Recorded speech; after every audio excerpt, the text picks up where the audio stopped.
전개 부분을 계속해서 나가도록 하겠습니다.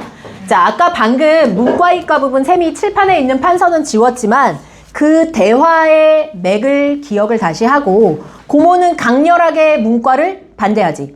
그리고 이과를 지지했지. 그러자 훈이가 뭐라고 얘기하냐? 20페이지 락을 보세요. 고모, 아버지가 그런 사람이었나요? 라고 되묻죠. 그런 사람은 어떤 사람? 문과적인 사람. 아까 핵심 키워드들 뭐였어? 현실에 순응하지 못하고 철학적인 고민을 하고 병폐 같은 것을 혼자 허풍 떨면서 어떻게 해결해 보려고 하는 뭐 이런 사람이었냐는 질문이죠. 훈이가 내 말에 중턱을 자르며 푸드시는 조용히 굉장히 직설적으로 강하게 말했다. 나는 당황했다. 이게 무슨 시점이니까 이렇게 기술할 수 있어. 1인칭 주인공 시점. 훈이가 아버지에 대해 뭘 물어본 게 이번이 처음이라서 그렇기도 했지만 내가 오빠에 대해 오랫동안 몰래 추측하고 있었던 걸 훈이에게 느닷없이 들키고 만 것 같아 더 그랬다. 나는 아니라고 강하게 부인하고 다시 아까 한 소리를 간곡하게 되풀이했다. 내 말에 감동했는지 귀찮아서 그랬는지 아무튼 훈이는 내가 옮겨준 대로 이과에 잘 다녔다. 이과에 잘 다녔다. 훈이는 착한 애야. 반항을 하는 것 같았지만 그래도 고모의 말을 잘 따르는 그런 조카고요. 그러나 형편없이 성적은 떨어졌다. 때마침 공대가 붐을 이룰 때지. 왜 공대가 붐을 이루니? 70년대 이후 산업화 이후부터 80년대 이럴 때 계속해서 공대가 굉장히 유행이었고 이과를 더 선호하던 경향이 있었다는 걸 다시 볼 수 있죠. 자, 계속 봅시다. 우수한 지원자가 많이 몰려 훈이는 대학 입시에 낙방했고 재수는 막무가내로 싫다고 해서 삼류대학 공대 토목과에 들어갔다. 입시까지 실패했어. 짠한 것. 그 다음 막을. 훈이가 대학에 다니는 4년 동안 내내 대학가는 어수선해요. 왜요? 데모하지, 휴교하지, 조기방학하지, 악순환의 연속이었다. 자, 이게 어떤 제시야? 맞아. 이게 요약적 제시야. 시대 상황을 알려주는 요약적 제시고요. 어떤 시대인가 봤더니 70년대 즈음을 넘어서서 이제 80년대로 넘어오면서 뭐가 있었겠어? 자유민주화 운동가 있고 70년대에도 그 노동 인권 때문에 굉장히 데모가 많았거든. 그런 시대 상황을 지금 보여주는 거예요. 행여 그런 데 끼지 마라. 관심도 갖지 마라. 너는 기술자가 될 사람이야. 세상에 어떻게 되든 밥벌이 걱정은 안 해도 될 기술자란 말이야. 밑줄 칩시다. 기술자는 명확한 해답을 얻어낼 수 있는 문제에만 관심을 가지면 되는 거야. 자, 한마디로 사회 문제에 참여하지 말라는 거지. 뭐 사회 문제 생각도 하지 말고 그냥 덧셈 뺄셈만 정확하게 나오는 그런 네 앞가림에만 관심을 가지라는 얘기입니다. 그러고는 혹시 꿰매 빠져 그런데 끼어들었다가 졸업 후 취직도 못하고 일생 망치기 십상이라고 공갈을 친대요. 공갈이 뭐예요? 거짓말이란 뜻이에요. 이게 어휘 문제는 꼭 나온다 얘들아. 어휘를 근데 쌤이 너희 거 38페이지인가에 어디에 정리해놨어. 이거 주중 테스트 때 이거 테스트 같이 봐줄게. 이번 주에는 38페이지에 교과서 어휘 있죠. 이거 테스트 볼 건데 몇 개만 뺄게. 문과 빼고요. 어느 정도는 공부해와야 돼. 문과 빼고 이과도 빼고. 뭘 빼? 단어에서 굳이 외우지 않아도 되는 거. 교재비 빼고 공일날 빼고 측량 빼고 정규직은 빼도 되겠죠? 자, 오른쪽 라인으로 가서 제도 빼고 신세 빼고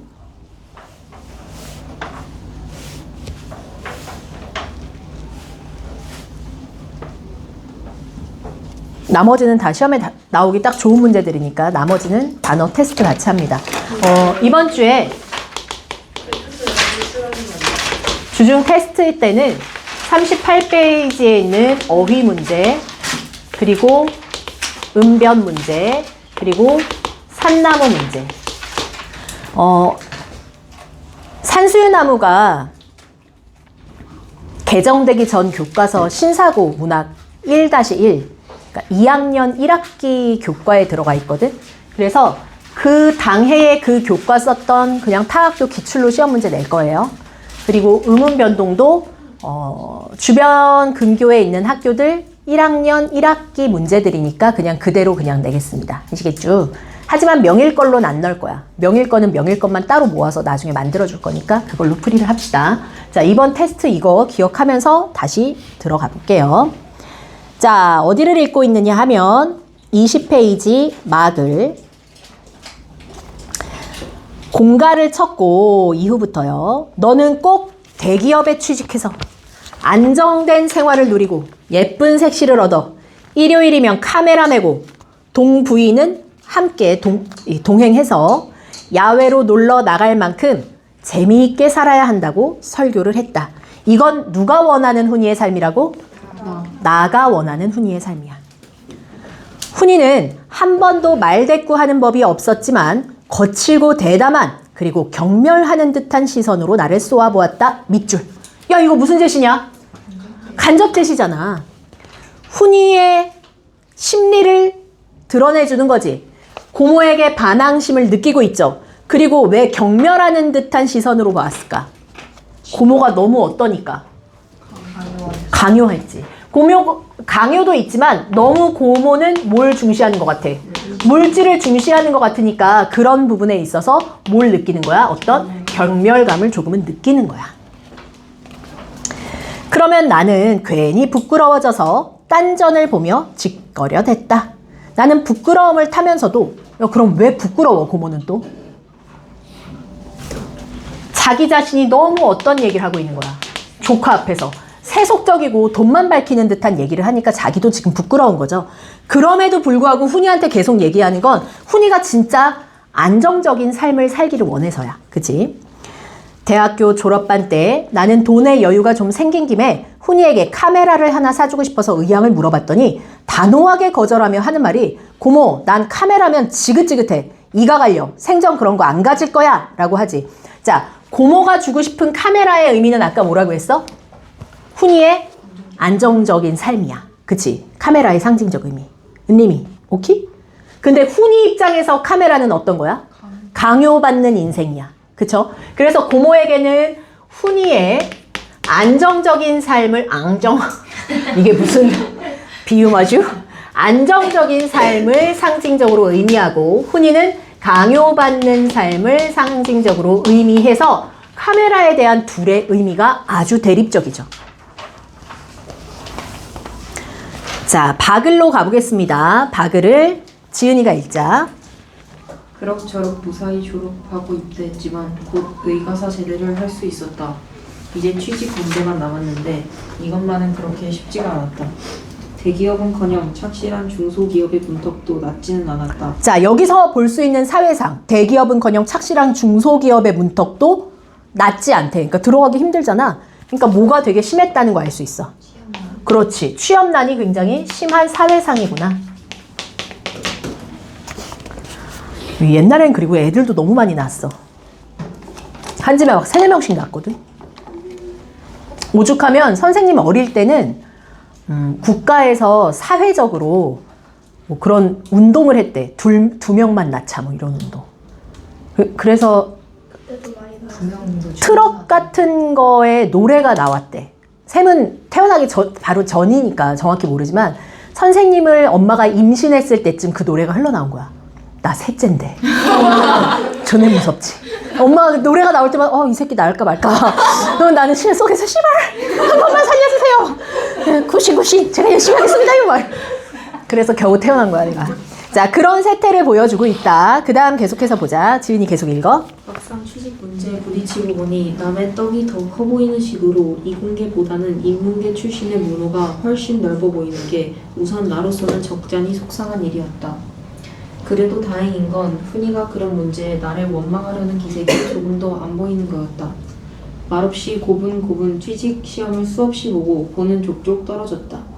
어떤 곳에선 아예 서류 심사부터 낙방을 시키는 걸 보면 대학교 성적이 시원치 않았던 것 같다.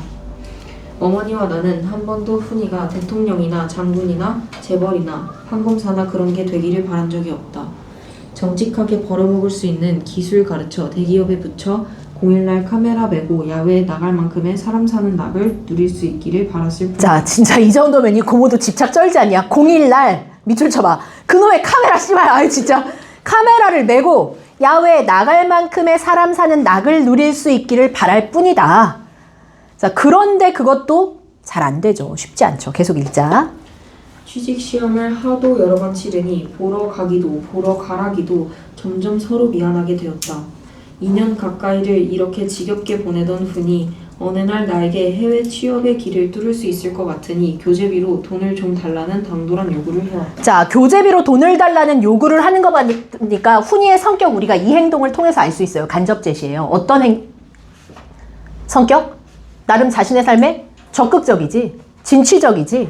그걸 자기도 자신의 삶을 뭔가 해보려고 노력하고 있는 그런 성격이야. 그쵸? 자, 그런데 이제 문제가 좀 생길 겁니다. 넘어가서요. 사글에 보면 뭐라고? 해외 취업? 아니 그럼 외국에 나가 살겠다는 거야? 그건 안 된다. 왜요, 고모? 째째하게 돈이 아까워? 아니면 고모가 영영 할머니 떠나게 될까봐 겁나서? 자, 훈이의 생각은 고모를 완전히 오해하고 있지. 고모가 뭐 때문에 자기 키웠다고 생각하는 거야? 할머니를 나중에 자기한테 떠맡기려고. 이렇게 생각하고 있나 봐. 뭔가 불만이 가득하네요. 훈이는 두 개의 간략한 질문을 거침없이 당당하게 했다. 마치 이 두 가지 이유 외에 딴 이유란 있을 수도 없다는 듯한 말투였다. 나는 뭐대 얻어맞은 듯이 아연했다. 아연하다가 무슨 뜻일 것 같아?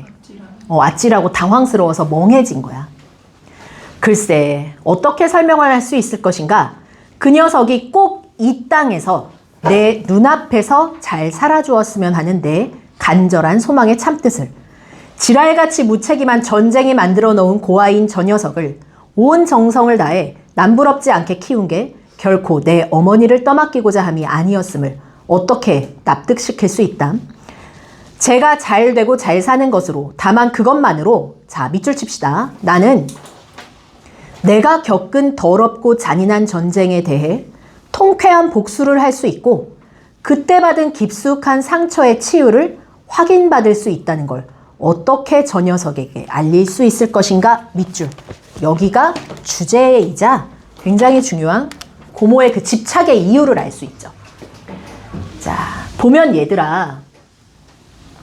아까부터 진짜 징그럽게 그놈의 카메라 타령을 했잖아, 이 여자가. 야, 근데 뭐 대기업 취업도 필요 없고 다 필요 없고 0일날 카메라 들고 사는 정도의 삶에 약간의 여유만 있으면 또 좋겠다고 하지. 그것도 이상하지. 차라리 성공을 바라야 되는데. 자, 고모가 그렇게 훈이의 삶에 집착하는 이유가 뭐예요? 훈이가 전쟁 때문에 부모 잃고 고아됐잖아. 그러니까 그 전쟁에게 뭐 하고 싶어? 복수하고 싶고. 그치? 이 훈이가 번듯하게 잘 살면 전쟁 따위는 어차피 아무것도 아니야. 우리의 삶을 휘두를 수 없어라는 걸 보이고 싶은 거야. 그래서 전쟁으로 인한 상처를 뭐 하고 싶어? 치유하고 싶어. 자, 그래서 이 소설의 주제는 전쟁으로 인한 상처의 치유를 소망하는 그런 주제가 제일 핵심 주제인 거야. 그럼 왜 그렇게 카메라에 집착하면서 평안하고 안정적인 삶을 소망했는지 알겠죠. 이 전쟁의 아픔으로부터 자기도 벗어나고 싶은 고모의 몸부림이구나 라고 이해하시면 되겠죠. 자, 그 다음 계속해서 봅시다. 나는 그 녀석을 똑바로 바라보았다. 녀석도 나를 똑바로 보았다. 시선이 강하게 부딪혔으나 나는 단절감을 느꼈다. 단정감, 세모. 자, 그럼 지금 나와 훈이의 갈등이 뭐 되고 있어요? 고조되면서 이 전개에서부터 점점 이제 위기로 넘어가기 시작하죠. 문득 이 녀석의 치닥거리에 구역질 같은 걸 느꼈으나 가까스로 평정을 가장했다. 해외 취업은 당분간 보류해라. 할머니 때문이든 돈 때문이든 그건 내 마음대로 생각해도 좋다. 그리고 취직 문제인데 너무 고지식하게 정문만 뚫으려고 했던 것 같아. 방법을 좀 바꿔서 뒷문으로 통하는 길을 알아보자. 돈이 좀 들더라도. 돈 때문은 아니다. 이 말을 하고 싶은 거죠? 녀석이 노골적으로 미워하며 대들었다. 나는 아무 대꾸도 하지 않았다. 어머니는 곁에서 내가 늙음하게 이렇게 천덕꾸러기가 되다니 이러면서 이제 울죠. 할머니는 또. 자, 지금 여기서 고모가 말한 정문과 뒷문의 의미를 한번 이해를 해놓고 갑시다. 정문은 어떤 거야? 합법적인 방법. 그치? 공정하고 합법적인 방법으로 뭐 시험을 보든 면접을 보든 해서 들어가는 거겠지.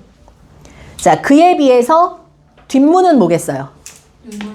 그치, 뇌물을 먹이는 거야. 그래서 불공정한 방법, 부정한 방법이죠. 뭐 뒷돈을 먹인다든지 뇌물을 먹인다든지 아니면 뭐 부탁해서 청탁해서 들어간다든지 이런 방법이라도 써서 훈이를 어떻게든 취업시키려는 고모의 강한 의지를 지금 보였어요. 자, 악을 부분 중간 소율이 한번 읽어보자. 훈이는 해외 취업을 포기하였고 남은 친구의 남편이 현장 소장으로 있던 Y건설의 청량기사 보조 자리를 알아봐서 훈이를 취직시킨다. 나는 훈이에게 미국 작업복과 워커를 사주면서 6개월간 차분한 정규직 자리로 발령하게 해주겠다고 말하고 영동 고속도로 건설 현장으로 훈이를 떠나보낸다. 6개월이 지나도 훈이에게 편지 한 통이 없자 나는 훈이를 만나기 위해 건설 현장으로 찾아간다. 험한 산길을 올라가는 버스 안에서 나는 자신이 사고가 나서 죽더라도 버스를 탄 까닭이 Y건설 사장에게 알려져서 훈이가 정규직이 되었으면 좋겠다고 생각합니다. 야, 훈이가 뭐 됐으면 좋겠다고? 정규직 됐으면 좋겠대. 자기가 버스에서 돼지더라도 와, 이 정도면 거의 호러 수준 아니에요? 그럴 만큼 나는 훈이의 안정적인 삶을 강하게 원하는 거야. 그럴 만큼 이 집착과 이 적극적인 관여가 있는 이유는 전쟁의 아픔을 어떻게든 극복하고 싶은 거야. 훈이의 삶을 통해서. 자, 일단은 강원도로 가는 장면 이후를 한번 볼게요. 자, 넘어가 보면 자글부터 계속해서 읽어보겠습니다. 방금 소율이 읽었지? 은서가 읽어줘. 이제는 훈이를 시간차가 들어오기만을 기다리는데 전혀 훈이 같지 않은 젊은이가 나에게 고모하면서 다가왔다. 훈이는 그동안 몰라보게 살이 빠진 데다가 머리와 눈썹이 뽀얗게 보일 만큼 흙먼지를 뒤집어 쓰고 있어 못 알아봤던 것이다. 자, 지금 기억에 있는 이 밑줄이요. 훈이의 무엇을?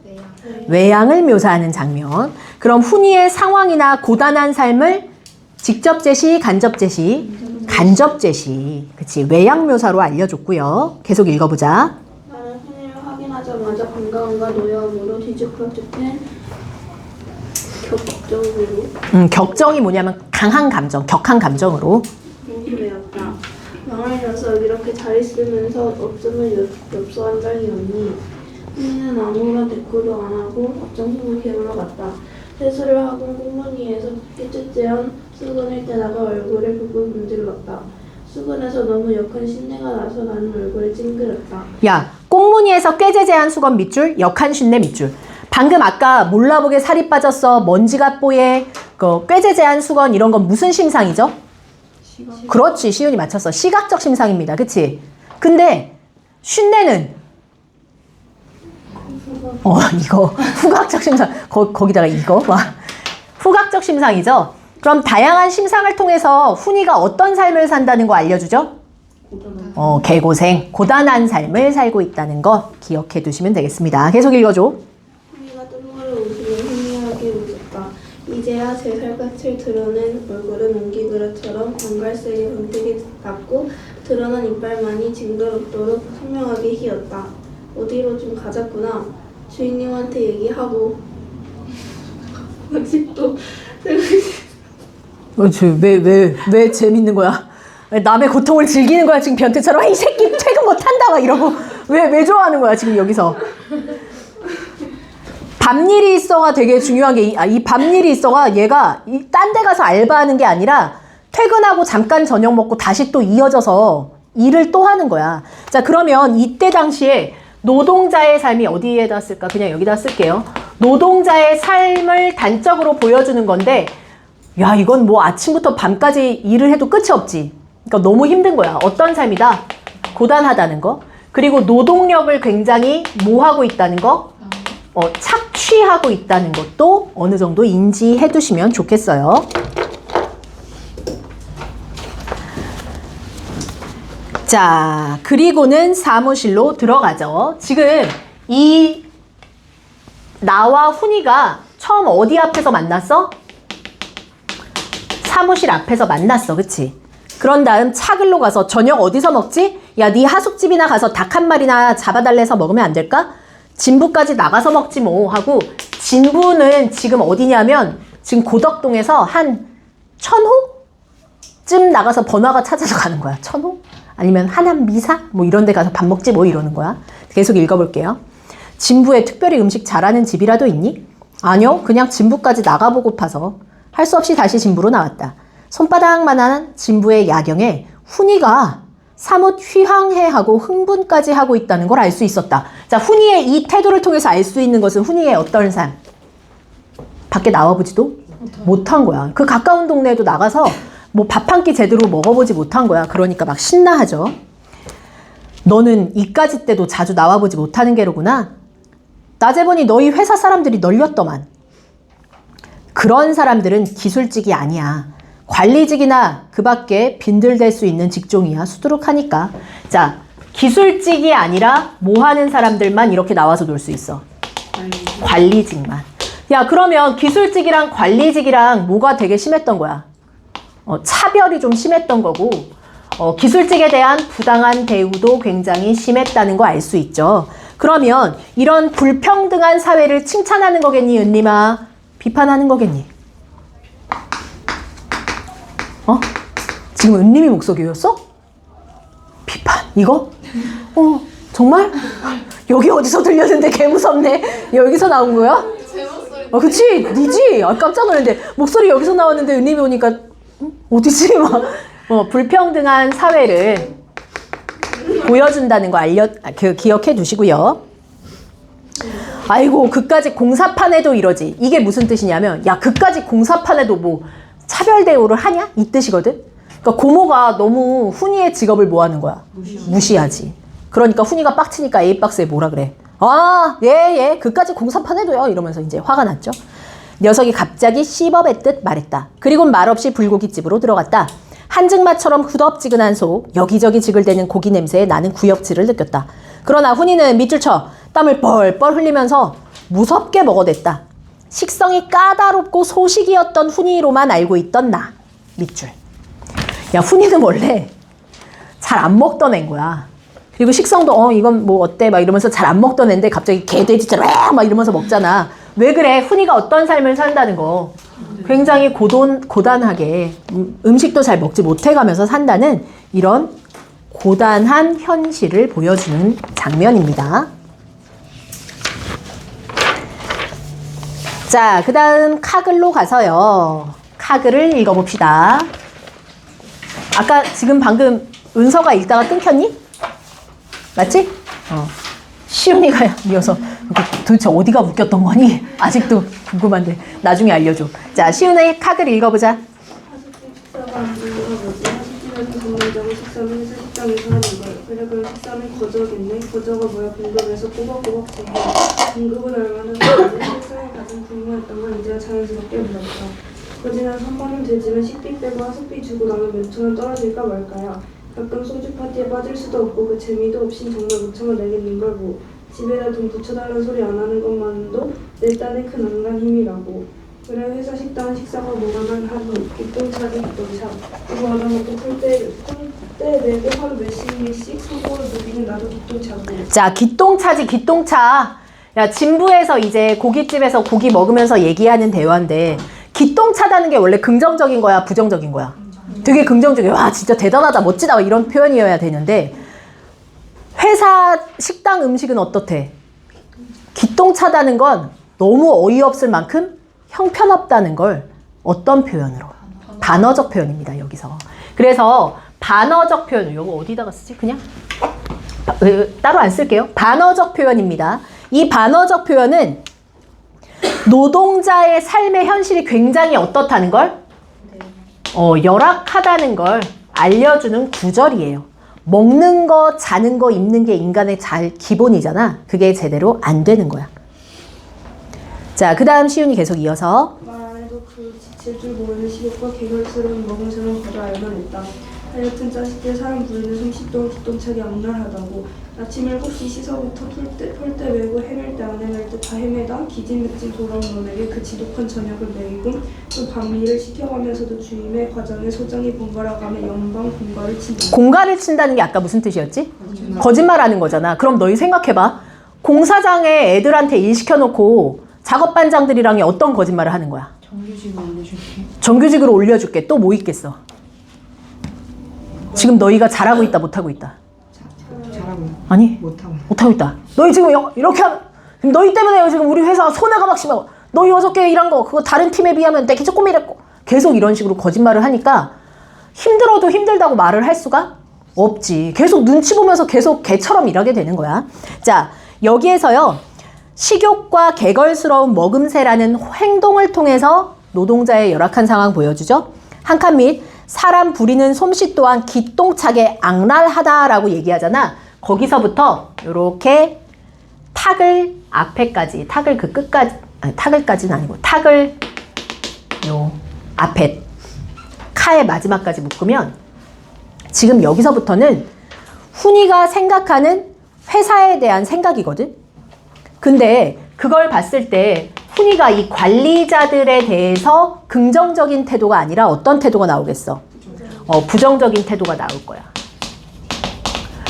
그러면 훈이는 앞서서는 사회에 대한 비판의식이 있었던 애는 아니거든. 그런데 사회에 대한 비판적 인식이 드러나. 노동자로서 살다 보니까 이 불평등한 대우나 노동력을 착취당하는 이 열악한 삶에 대한 비판적 인식이 드러나는 장면이야. 그 부분을 계속해서 읽어볼 거야. 자, 시윤이가 계속 읽어주자. 뭐 우리 공부 공사 진척이 제일 늦는다나 하루 공사가 늦으면 어느 만큼 회사에 손해를 끼친다는 기맥힌 개선을 그분들한테 들으면 공급이 적다든가 식사가 형편없다든가 하는 불평은커녕 회사에 큰 손해를 끼치고 있는 죄인이라는 생각이 먼저 들어 길을 못 펴게 되니 더러워서 엄청난 양의 불고기를 먹어 치운 후니는 커피도 먹고 싶다고 다방을 가자고 했다. 다방에는 Y건설 패거리가 텔레비전을 둘러싼 앞자리에 앉아서 잡담을 하고 있었다. 자, Y건설 패거리 세모해봐요. 얘네 지금 관리직일 것 같아? 아니면 노동자일 것 같아? 관리직. 그러니까 편하게 앉아서 이제 잡담하고 놀고 있지. TV 보면서. 계속 읽어봐. 훈이도 그중 몇 과는 인사를 나누었으나 가서 삐지는 않았다. 잔뜩 찡그리고 커피를 훌쩍 들이켜더니 오나 가나 저 시들 꼴 보기 싫어 기분 잡힌다고 빨리 가자고 했다. 자, 마지막에 장면을 보니까 기분 잡친다고 빨리 가자고 하는 태도를 보니 관리자에 대해서 굉장히 부정적인 태도 가지고 있고 현실에 대한 비판적 인식이 있다는 거 확인 다시 했습니다. 야, 여기에서 진부에서 고깃집 갔다가 또 어디 갔어? 다방 갔지, 그치? 그 다음에 이제 다시 어디로 갈 거냐면 하숙집으로 옮겨갈 거란 말이야. 그럼 질문해 볼게요. 이 소설은 시간의 흐름에 따라서 내용이 전개된다. 맞아요? 틀려요? 일단 맞지. 그럼 구성으로 봤을 때는 그냥 시간의 흐름대로 순차적으로 가거든? 그건 순행적 구성이라고 할까? 역행적 구성이라고 할까? 순행적 구성. 시간의 흐름에 따라서 가니까 그것을 추보식 구성이라고 해도 될까 안 될까? 돼요. 추보식 구성이자 시간의 흐름에 따른 순행적 구성이기도 하고요. 또 하나 더 얘기하자면 공간의 이동이 사무실에서 진부 고깃집 갔다가 다방 갔다가 하숙집 갔다가 다시 고모가 버스터미널로 가서 서울로 올라오는 과정이잖아. 맞지? 그럼 공간의 이동에 따라서 내용 전개된다고 해도 맞아 안 맞아? 그치? 공간의 이동에 따른 전개도 이 부분은 맞습니다. 무슨 음악 소리지? 우리 여기 위층인가에 무용학원 있는 거 아니? 그 무용학원에 올해는 그 음악이 안 나오는데 작년까지는 매주 내가 토요일 저녁 타임이 고3 타임이었어. 근데 토요일 밤마다 같은 음악을. 근데 그것도 하필이면 고3 애들 수업하면 안 그래도 기빨리고 되게 힘들잖아. 고3 애들 거의 내일 모레 자살할게요. 이런 분위기로 막 수업 듣는데 엄마가 섬그늘에 이거 있지. 띵동 띵동. 우리 계속 창문 닫아. 막 창문 닫아도 계속 어디선가 들려와. 엄청 슬프고 구슬프게. 위에 우리 타임에는 근데 음악 소리 한 번도 못 들었잖아. 가끔 음악은 잘 안 들리는데 미친 듯이 뛰는 그 우두둑 우두둑 우두둑이면서 말처럼 이렇게 단체로 뭐 뛰나 봐. 막 그런 소리 들릴 때도 있어. 되게 무서워. 자, 봅시다. 탁을 봅시다. 훈이의 하숙방으로 갔습니다. 공간 이동 있어요? 없어요? 있어요. 훈이의 하숙방 부분을 볼게요. 아까 시윤이까지 읽었어? 그러면 이제 유나가 읽는데 유나가 읽고 오늘 아무것도 안 찾으니까 정서가 너무 심심하잖아. 그러니까 우리 정서한테 여기를 요약을 시켜보자꾸나. 자, 읽어보렴. 식빵을 흡수하고 더러웠다. 버섯을 넣고 빨지 않은 옷가지들이 여기저기 걸레 물투처럼 쌓여가지고 시척지근하고도 고리탄 야릇한 악취를 풍겼다. 시척지근하다가 달착지근하다랑 섞인 거가 아니고 얘들아, 시척지근이 비위에 거슬려서 역겨울 만큼 냄새가 난다는 뜻이야. 그러니까 진짜 개토할 것 같은 냄새가 지금 훈이 방에서 나는 거야. 자, 근데 이걸 훈이가 더러운 게 아니라 그러니까 노동자의 열악한 환경, 그 삶을 보여주는 게 키워드니까 그거에 포커스 맞춰서 계속 읽어볼게요. 읽어보자.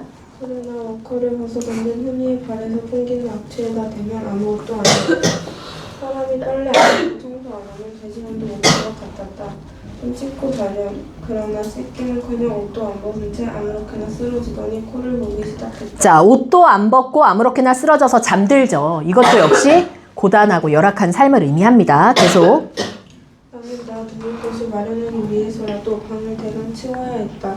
서근에 나는 옷가지 사이에 소주병, 고등어 통조림, 먹다 남은 것, 깡 종류의 과자 부스러기 등이 숨어있어 악취를 더해주고 있었다. 한자로 된 거라고 일반 주간지 하나 없는 황폐한 방구석이 이 녀석의 황폐한 내부를 들여다보는 것부터 내 마음은 암담했다. 자, 내 마음은 암담했다라고 주인공의 심리를 우리가 확인을 했고, 지금 여기에서 여기까지가 위기의 장면이거든. 그 다음에 이제 절정으로 넘어가잖아. 그럼 절정에서는 어떤 갈등이 있냐면, 야, 이 정도로 훈이를 사랑하고 훈이한테 집착하는 사람이잖아. 카메라 들고 0일날 여유 있는 사람, 이거에 집착하는데 훈이를 두고 갈 수가 없겠는 거야. 그래서 처음에 내적 갈등을 해요. 훈이를 두고 갈까? 아니야, 데려가고 싶어. 뭐 이러면서. 그러다가 훈이한테 가자고 하는데 훈이가 거절하거든. 거기가 갈등의 최고조인 절정 장면입니다. 자, 그 장면으로 한번 같이 가볼게요. 마냐, 파냐. 파글이에요. 파글부터가 절정입니다. 자, 절정이라고 체크는 해 두시고요. 이 절정의 장면을 한번 읽어보겠습니다. 파글을 정서까지 다 돌아갔네. 셈이 일단 읽을게요. 파글 봅시다. 더위와 악취와 이 생각 저 생각으로, 이 생각 저 생각 때문에 잠을 이루지 못하는 걸 한자성어로 뭐라고 하게?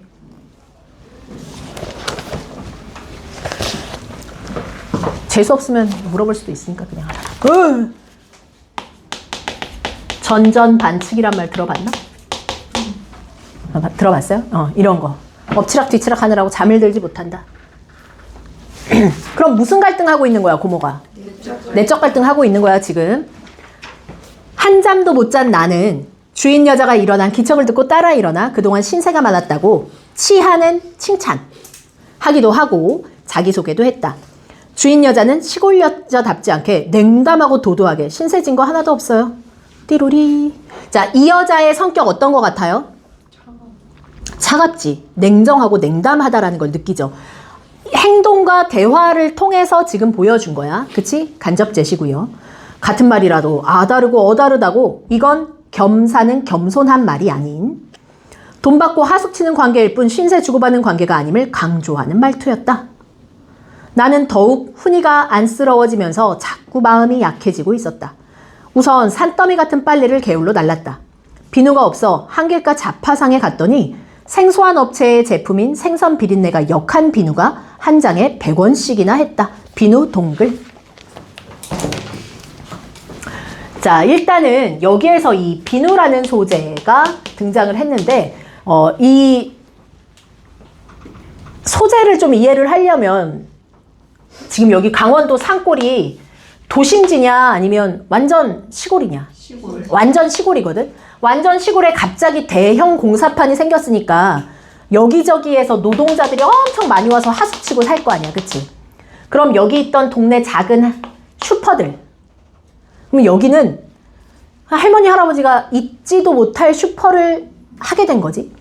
그럼 오히려 이 노동자들한테 싸게 좋은 물건을 갖다 팔아야 되는데 그렇지 않고 뭐 하겠어? 공사가 1년이나 2년 있으면 끝나지. 그동안 뭘 해야 돼?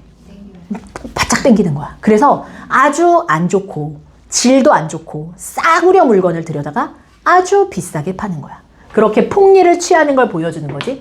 자, 그래서 이름을 들어본 적도 없는 메이커잖아, 이 비누가. 근데 가격은 또 100원이나 하는, 지금 물가랑은 다르니까 아주 비싼 것을 샀죠. 폭리를 취한다는 것과 인정이 사라지고 있는 세태를 보여주는 소재입니다.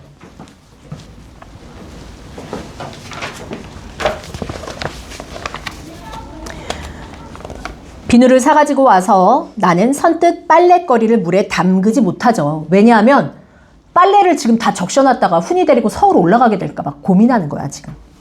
훈이가 나를 따라 서울로 가겠다고 할 것은 뻔하고 그렇게 되면 젖은 빨래는 곤란할 것 같아서였다. 실상 나는 그렇게 되길 바라고 있었다. 훈이 데리고 서울 가고 싶은 거야. 이대로 나만 떠날 수는 도저히 없었다. 어느 틈에 칫솔을 문 훈이가 내 곁에 와 서 있었다. 고모, 왜 그러고 있어? 빨래가 너무 많아서 질린 거지? 대강 떼국이나 빼. 얘야, 이놈의 고장 참 고약하더라. 글쎄 이 거지 같은 빨래 비누가 100원이란다, 야. 아이고, 고모도 소주값이 얼마인 줄 알면 더 놀랄걸? 야, 소주는 또 어때? 야, 이 노동자들이 힘들어가지고 그나마 이거 하나 먹고 이제 쉬어야 되는 건데 이것 값도 엄청 폭리를 취한다는 거니까 인정 없는 세태 보여주는 두 번째 소재고요. 녀석도 언제적 모주꾼은 술꾼이란 뜻입니다. 술꾼이라고. 근데 산골 인심이 어째 이 모양이냐? 관광붐 때문일 거야.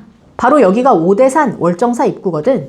우리가 뚫는 영동 고속도로 인터체인지도 이곳에 생길 거고 돈맛이 들을 대로 들어서 서울놈 돈 긁어먹으려고 눈에 핏발이 섰다니까. 자, 물질 만능주의 세태, 인정 없는 세태 비판하는 장면입니다. 글쎄 이 옥수수 고정에서 여지껏 옥수수 한 자라를 못 얻어 먹어봤다고 하면 말 다 했지 뭐. 돈 주고 사 먹으려면 먹어야 받겠지만 나도 오기가 있다고 안 사 먹어. 고모, 나 오늘 농땡이 부리고 말 거니까 월정사 구경시켜 줄래? 주임은 고모 온 거 아니까 한번 사바사바 해볼게. 사바사바가 무슨 뜻이야? 좀 빌어서 간절하게 부탁해서 허락을 받아보고 싶은 거야. 그러고는 꽁무니에 찼던 수건까지 내 빨랫거리에 휙 던져 보태고는 불이 나게 현장 사무소 쪽으로 갔다. 이내 옥수수밭에 가려졌어. 자, 옥수수가 그 위에 옥수수가 또 중요한 소재야. 얘들아, 훈이가 지금 어느 밭으로 사라졌다고? 옥수수밭. 그럼 하숙집 바로 앞이 옥수수밭. 썩어서 버리거나 돼지한테 먹일 만큼 썩어 남는 게 강원도 옥수수거든. 근데 강원도에서 6개월을 지냈는데 옥수수를 아직 한 자루도 못 먹어봤대. 실수로라도 먹어볼 수 있는 거 아니냐? 그만큼 인정이 있어 없어? 없어졌다라는 걸 보여주는 상징적 소재입니다. 자, 훈이가 그거 하나 여지껏 못 먹었다고 생각하니까 부하가 부글부글 치솟죠. 지금 내가 느끼는 감정은 안쓰러움과 그걸 넘어서서 이제 훈이의 상황에 대한 분노까지 느낄 만큼 이제 감정이 점점 격해졌어요. 자, 그럼 한 장 넘어가서 야, 훈이 여기 6개월 동안 월정사 구경 한 번이라도 못했지. 그래서 오늘 어떻게든 부탁해서 고모 따라서 한번 구경하고 싶은 거야. 근데 학을 보자. 나는 개울물을 돌로 막고 빨래를 담갔다. 빨래를 하면서 보니 내복과 이불 호청에 세모, 이 뭔 줄 알아? 본 적 있어요? 맞아. 인간의 머리나 개나 동물들 그 털 안에서 피 빨아먹으면서 사는데 작아. 요만해. 보이냐? 이 점? 이 점만 해. 요거 아니야. 점. 얘만 해. 아주 쬐끔해서 머리에서 피를 쭉쭉 빨아먹는 애야. 근데 이가 들끓고 있대. 이부자리에. 그러면 이건 훈이 개인의 삶이 아니라 누구의 삶이, 노동자의 삶이 너무나 열악한 걸 보여주는 그런 소재고요. 세상에 요즘은 아무리 구더기 밀살같이 사는 집구석, 그러니까 너무 가난한 집구석이라고 해도 이는 없이 사는데 이게 웬일이냐. 나는 형편없는 식사와 중노동을 악으로 버틴 훈이를 뜯어먹는 일을 지겹게 눌러 죽이다 못해서 멍하니 앉아있죠. 이 훈이의 열악한 상황에 넋이 나가버렸지. 농땡이 잘 안 되겠는데 고모. 불쌍한 훈이. 훈이 월정사 구경 가요? 못 가요? 못 가죠. 풀이 죽어 돌아온 훈이의 말이었다. 그까짓 농땡이 칠 거 없다. 야, 같이 가자, 서울로. 몸이나 성할 때 일찌감치 집어치우는 게 낫겠다. 그건 싫어. 왜 싫어? 훈이의 싫다는 대답에 나는 전혀 예기치 못했으므로 당황할 수밖에 없었다. 자, 그 다음부터 중요합니다. 유은이 읽어봐. 나는 더 비참해지고 싶어. 그래서 고모나 할머니가 철석같이 믿고 있는 기술이니 정직이니 금연이니 하는 것이 결국엔 어떤 보상이 되어 돌아오나를 똑똑히 확인하고 싶어. 그리고 그걸 고모나 할머니에게 보여주고 싶어. 야, 훈이 변태야? 나는 더 비참해지고 싶어. 자, 근데 이 장면 요 세 칸은 시험에 워낙 잘 나오는 장면이고 해석을 좀 잘 하셔야 됩니다. 훈이가 더 비참해지고 싶다라고 하면서 할머니랑 고모가 믿었던 그 근면 성실하게 살아가는 것, 이과적인 기술직, 그게 어떤 보상이 되는지 알아보고 싶다는 건 기성세대의 가치관이 실제로 보상을 주지는 않는다는 것을 뭐 하고 싶은 거야? 증명하고 싶어. 확인하고 싶어. 혹은 증명하고 싶은 거야. 근데 이 구간 때문에 이제 너희가 시험 문제에서 틀리는 거야. 왜냐?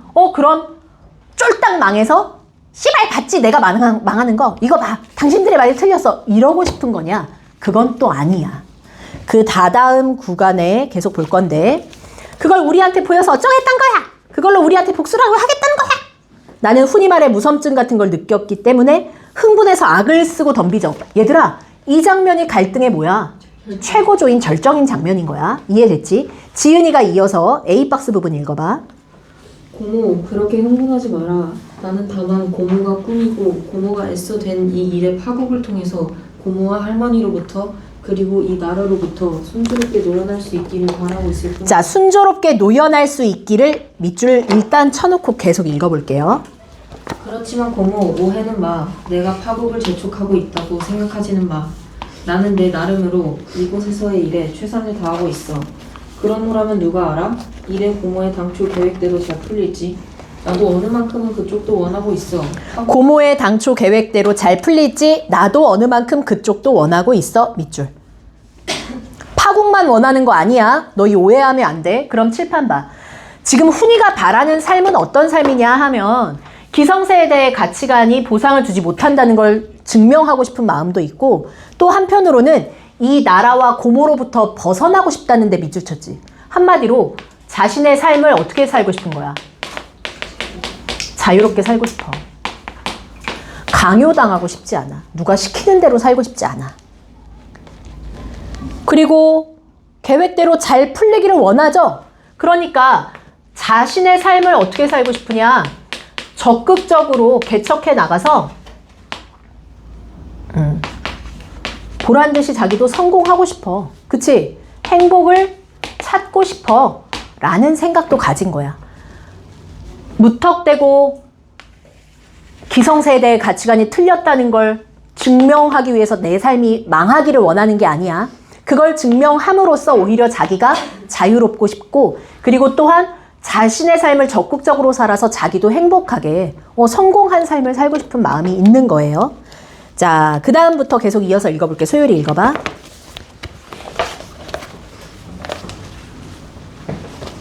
그래. 참 잘 될 수도 있을 거야. 잘 될 여지는 아직도 충분히 있고 말고. 나는 불안감, 자기의 가능성에 강한 집착을 느끼며 태도를 표명했다. 그렇지만 고모 잘 되게 하려고 너무 급하게 굴지 마. 와이로 쓰고 빌붙고 하느라 돈 없애고 자존심 상하고 하지 말란 말이야. 야, Y로 쓰다가 무슨 뜻이야? Y로. 뇌물을 Y로라고 해요. 그러니까 뒷돈 먹여가면서까지 너무 그렇게 성급하게 노력하지 말란 뜻입니다. 여기 와보니까 6개월만 기다리라고 임시직 신세로 3년, 4년을 현장으로만 굴러다니던 친구가 수두룩해. 임시직에게는 봉급 조금 주고 일요일도 없이 부려먹고 책임은 없고 얼마나 좋아. 회사 측으로서는 훌륭한 경영 합리화지. 훌륭한 경영 합리화 밑줄. 은서야, 이거 진짜 칭찬하는 거니? 아니겠지. 이게 뭐야? 비판하는 거야. 무슨 법? 반어적 표현이죠. 이게 산업화 시대의 부조리한 그때 당시 현실입니다. 요새도 그런 문제 있지 않니? 그치? 비정규직이면 월급도 좀 적게 주고 보장 안 해줘도 되잖아. 그래서 이렇게 비정규직으로 계속 돌리는 모습입니다. 자, 넘어가면 마지막 이제 버글이 결말입니다. 마지막 장면이에요. 결말. 결말 장면에서는 우리가 봐야 할 게 뭐냐. 훈이는 끝내 같이 서울 가요? 못 가요? 못 가요. 그래서 고모를 서울에 보내주려고 마중을 나가고요. 그리고 나와 훈이가 보게 되는 장면이 있거든? 어떤 장면이냐면 지금 그 월정사 입구잖아. 그리고 고속도로가 뚫려 있잖아. 그 멋진 고속도로를 쉥쉥 달리는 막 사람들, 우후 이러면서 막 여행을 가려고 즐거워하는 사람들을 보게 돼. 훈이는 어때? 그걸 만들고는 있지만 놀 수 없지, 즐길 수 없지. 그리고 강원도는 원래 자연이 되게 아름답거든. 아이고 우리 소연이 졸려요. 그 너무 아름다운 자연경관을 묘사해. 누구랑 대조돼? 훈이의 이 개처럼 고생하면서 이한테 물어 뜯기는 이 현실과 대조돼. 그 장면이 좀 중요한 장면이에요. 그리고 마지막 나의 심리 중요합니다. 아시겠죠? 자, 거글을 우리 소영이가 읽자. 훈이는 버스 정류장까지 나를 배웅했다. 진로까지 나가는 여행 버스는 좀처럼 오지 않았다. 그동안 나는 뭔가 훈이에게 이야기해야 될 것 같은 심한 압박감을 느꼈다. 나는 내가 여기까지 오는 동안 길이 나빠 얼마나 고생을 하고 시간을 많이 잡아먹었나를 과정에서 들려주면서 고속도로가 뚫리면 서울서 강릉까지 얼마나 가까워지고 편해지겠느냐. 너는 이런 국토 건설 사업에 이바지하고 있는 걸 자랑으로 삼아야 한다고 이야기했다. 녀석이 구역질 같은 소리로 웃기는 했다. 때마침 바캉스 시즌이라 자가용이 연이어 강릉으로 월정사로 달리면서 우리에게 흙먼지를 뒤집어 씌웠다. 자, 방금 그 구간 밑줄 쳐볼까? 바캉스 시즌이라 자가용은 연이어 강릉 월정사로 달리고 훈이는 흙먼지를 뒤집어 쓰고 있죠. 자, 지금 이 상황은 훈이랑 외부의 상황이 굉장히 어때요? 대조적이죠. 이 대조를 통해서 말하고 싶은 것은 무엇일까요? 훈이가 처한 비참한 노동자의 현실을 강조해 주는 겁니다.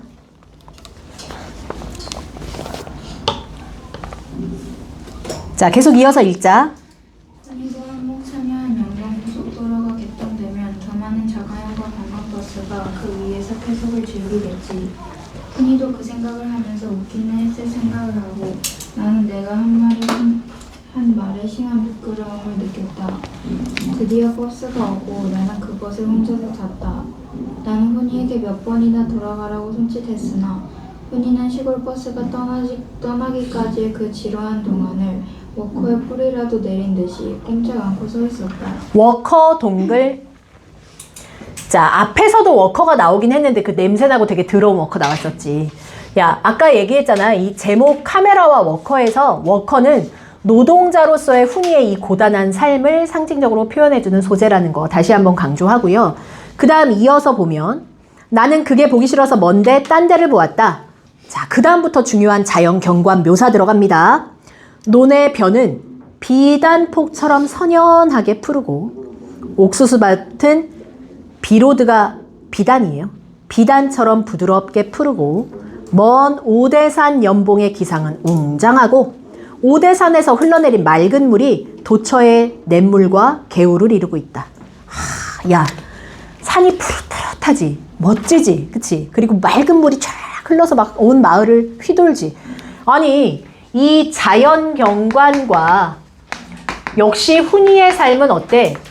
대조적이잖아, 그치? 이 자연 경관 뭐 한 거야? 배경을 뭐 하는 거야, 이건? 공간적인 배경 묘사한 거거든요. 굉장히 아름답게 묘사했지. 시각적으로. 그죠? 이걸 통해서 훈이의 뭐를 비극적인 삶 혹은 비참한 삶을 더욱더 뭐한다? 강조하고 있다는 거 다시 한번 얘기합니다. 자, 그러면 마지막으로 이제 이 상황에서 나가 느끼는 심리를 한번 볼 건데 시윤아, 너가 고모였으면 어떤 느낌 느꼈을 것 같아? 조카 두고 돌아가는 이 상황에. 슬플 것 같아. 그치? 정서는 어떨 것 같아? 뭐죠? 은림이는 어떤 감정이겠어? 미안함이 느껴지고 내가 괜히 이과로 가라고 해서 막 이럴 수도 있지. 근데 이 작품에서 느끼는 정서가 분명 우리가 봤을 땐 후회일 것 같잖아. 근데 후회가 아니라서 시험에서 많이 틀려. 그걸 한번 읽어볼까요? 은림이가 마지막 문단 한번 읽어줘. 훈이가 젖먹이 일적부터. 훈이가 젖먹일 적 그때 그 지랄 같은 전쟁이 지나가면서 이 나라 온 땅이 과해 사람들의 삶 뿌리를 송두리째고 던져지는 걸 본 나의 귀에 지레 겁을 먹고 훈이를 이 땅에 뿌리 내리기 쉬운 가장 무난한 품종으로 키우는 데까지 신경을 써가며 키웠다. 자, 이 땅에 뿌리기 내리기가 쉬운 가장 무난한 품종. 그게 어떤 사람이었어? 아까 보니까. 안정된 삶 추구하는 거. 한마디로 현실에 순응하는 거. 뭐만 추구하는 거. 물질 추구하는 사람이 되기를 원했어. 자, 근데 그게 성공했어? 빗나갔어? 빗나갔다는 걸 자기 스스로도 인정을 하거든요. 계속 읽어봐. 그런데 그게 빗나가고 먼 것을 나는 자인했다. 뭐가 잘못된 것일까? 나는 가슴이 답답해서 절로 한숨을 쉬었다. 그러나 후회는 아니었다.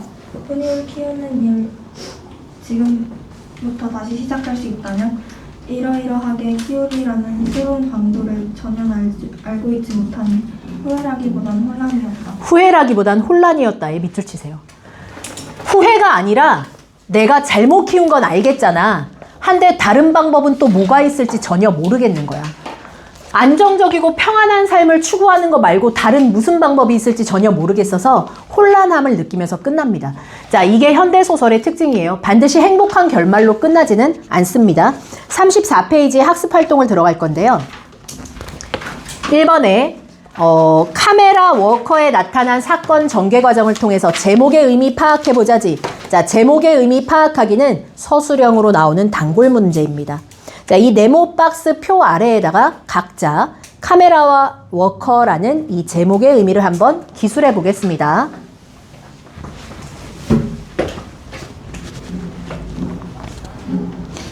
(1번) 훈이의 성장을 중심으로 해서 나의 소망과 훈이의 현실을 정리해서 써야 되잖아. 그치? 그럼 (2번) 카메라는 나의 입장에서는 무슨 뜻이라고 했었니? 맨 아래 왼쪽 2번 표. 경제적 안정과 평안한 삶. 그치?